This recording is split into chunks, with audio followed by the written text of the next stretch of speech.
Почему японки разводятся с иностранцами? Недостаточное количество денег, скудная половая жизнь, излишняя занятость на работе или банальное непринятие японских обычаев и традиций. Все это и многое другое в сегодняшнем моем видео. Всем привет, с вами снова я, Саша, и вы на канале, посвященном жизни и работе в Японии. Сегодня, дорогие друзья, товарищи и други, мы с вами поговорим о том, почему иностранцы и иностранки, вступив в брак с жителями Японии, в последующем разводятся, какие основные причины, что подталкивает, соответственно, на развод, и что происходит в последующем после развода, совершенном на территории Японии. Возможно, дорогие мои друзья, для кого-то будет новостью, но в Японии на сегодняшний момент порядка 30% совершенных браков заканчивается разводом. То есть, получается, каждый третий брак, к сожалению, заканчивается разводом. Но что касаемо иностранных браков, да, браков, заключенных между гражданином Японии и иностранным гражданином, то там ситуация еще хуже. Более 60% браков в данном случае заканчивается разводом. То есть получается, наверное, где-то, если в первом случае это каждый третий брак, то в данном случае, наверное, каждый второй брак заканчивается расставанием, дележкой имущества, детей и тому подобное. Специалисты, адвокаты по бракоразводным процессам выделяют в основном порядка 10-15 основных причин, которые, кстати, подталкивают к тому, что граждане Японии разводятся с гражданином иностранным. Но я вам расскажу сегодня основных 5, только 5 основных причин, которые, на мой взгляд, являются, наверное, самыми существенными. И первое – это щокубунка, это культура питания.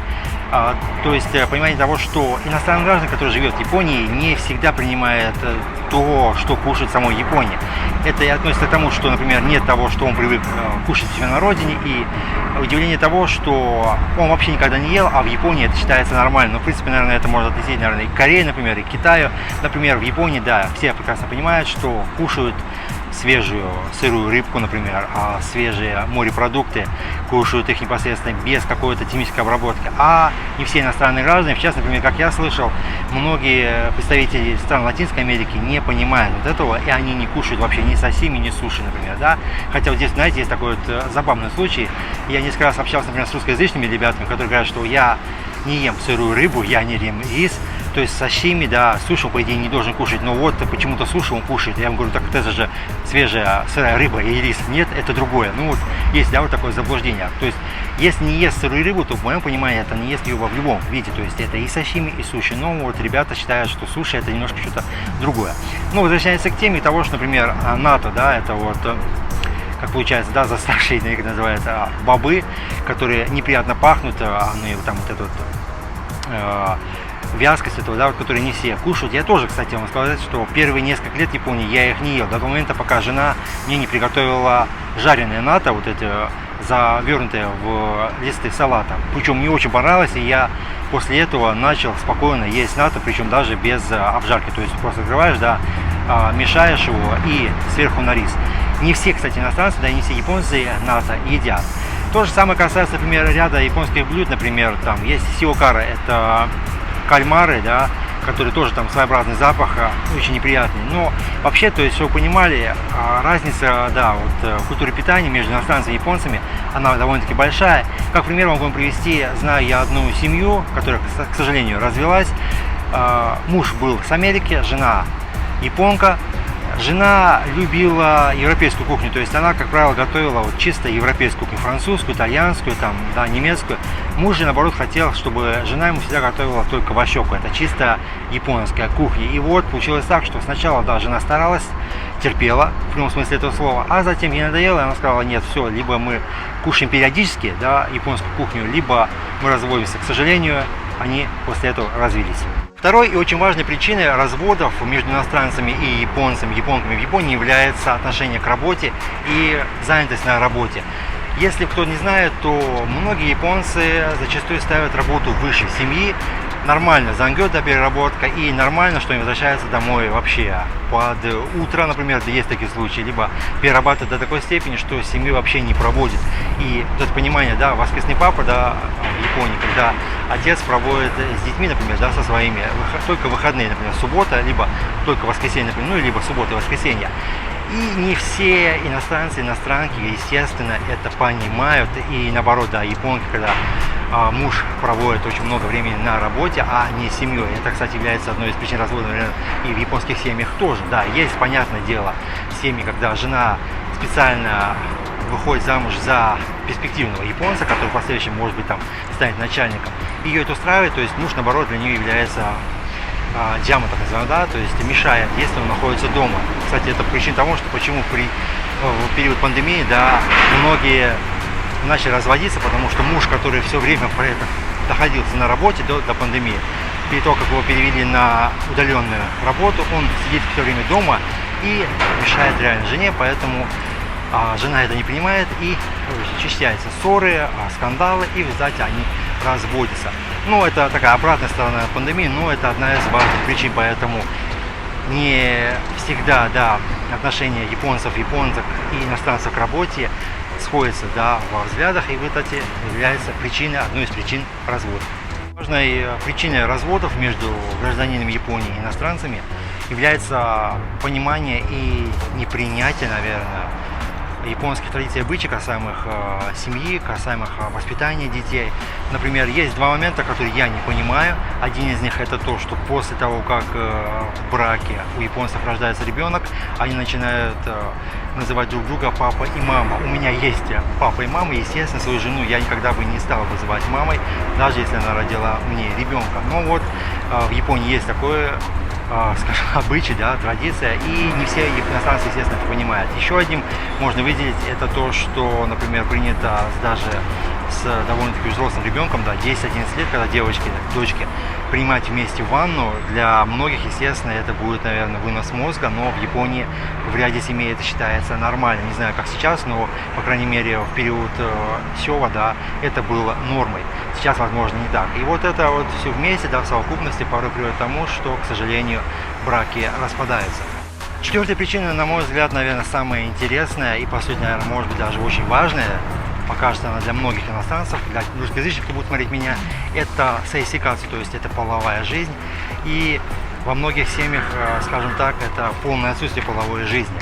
Действительно, несмотря на то, что и в интернете пишут, японцы не так часто занимаются, да, сексом, по факту выходит действительно так. Если, например, молодые, да, возможно, еще и занимаются, то после, например, вступления в брак, после того, как родились дети, особенно, например, первый или второй, когда начинают называть друг друга папа-мама, то половая жизнь практически прекращается. И, например, нередки случаи, когда начинают спать в разных кроватях, например, мама начинает спать только с детьми вместе, и, соответственно, близости муж не получает заботы и ласки, и понятное дело, что не каждый готов с этим мириться. То же самое, наверное, касается и иностранных девушек, которые вступают в брак с японцами, и впоследствии, да, они получают также какой-то близости, заботы, и поэтому я слышал уже не раз, например, в последующем они начинают изменять своим супругам.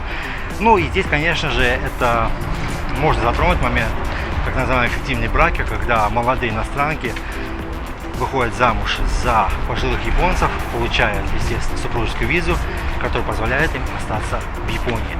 Спрашивали меня уже не раз, какова стоимость фиктивного брака. Те цены, которые нашел я, они по сегодняшнему, да, моменту, это порядка 1,2 миллиона йен в год, причем в год, за фиктивный брак, когда с вами заключается фиктивный брак. Но момент такой, что сейчас иммиграция стала жестче проверять, есть проверка, могут прийти даже домой проверить, живете вы вместе или нет. И, наверное, это одна из причин того, что, как я уже рассказывал, на сегодняшний момент супружеская виза имеет более короткие сроки, чем были раньше.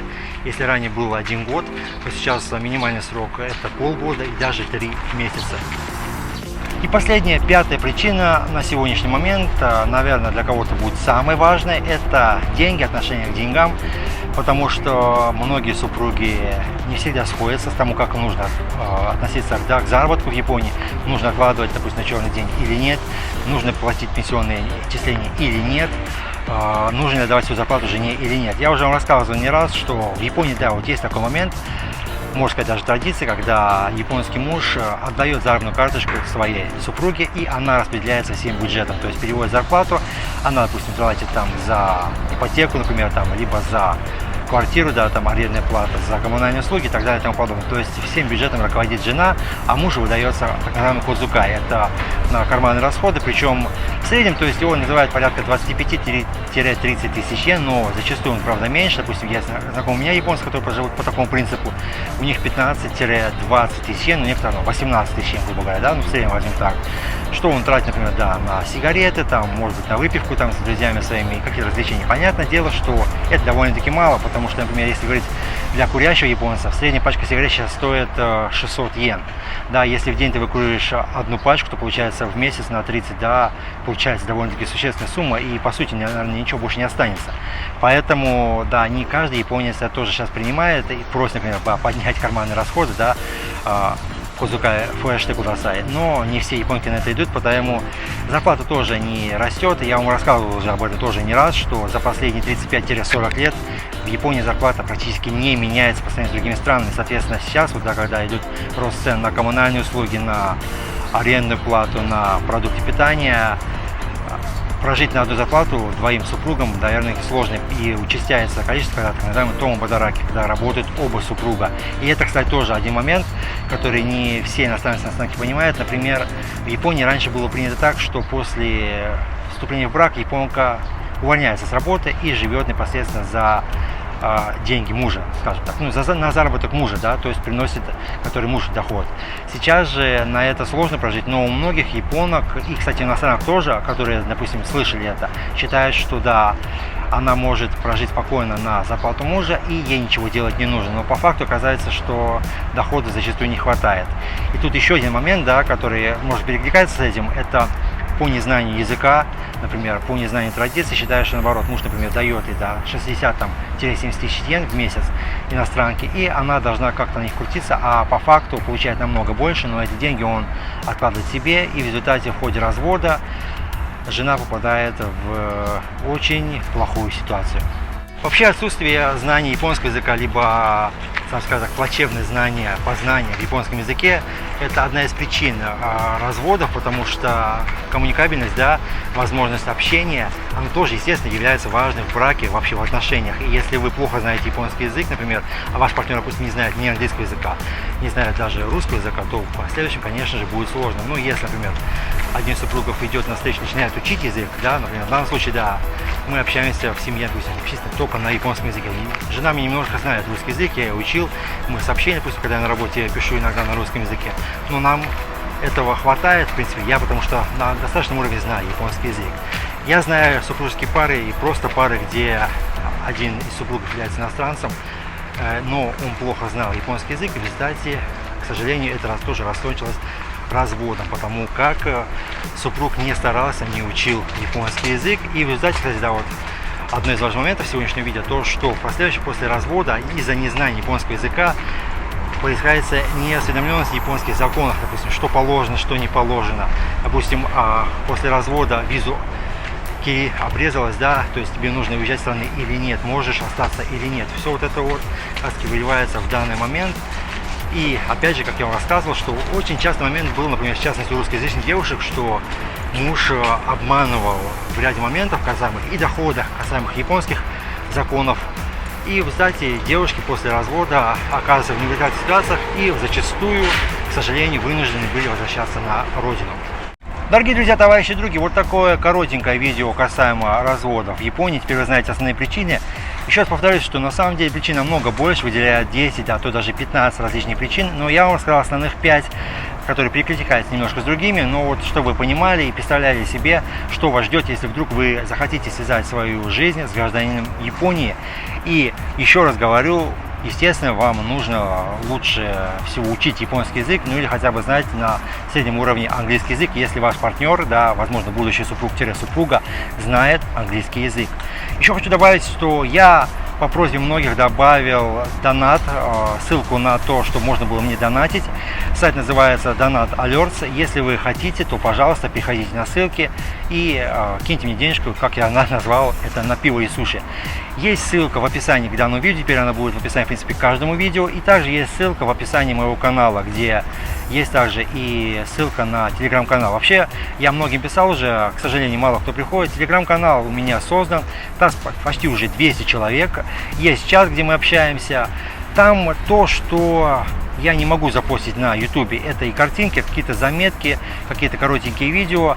Довольно-таки неплохой контент, на мой взгляд. Поэтому, если вы хотите посмотреть, конечно, присоединяйтесь. Еще раз говорю, ссылка есть как в описании к данному видео, так и в описании к каналу.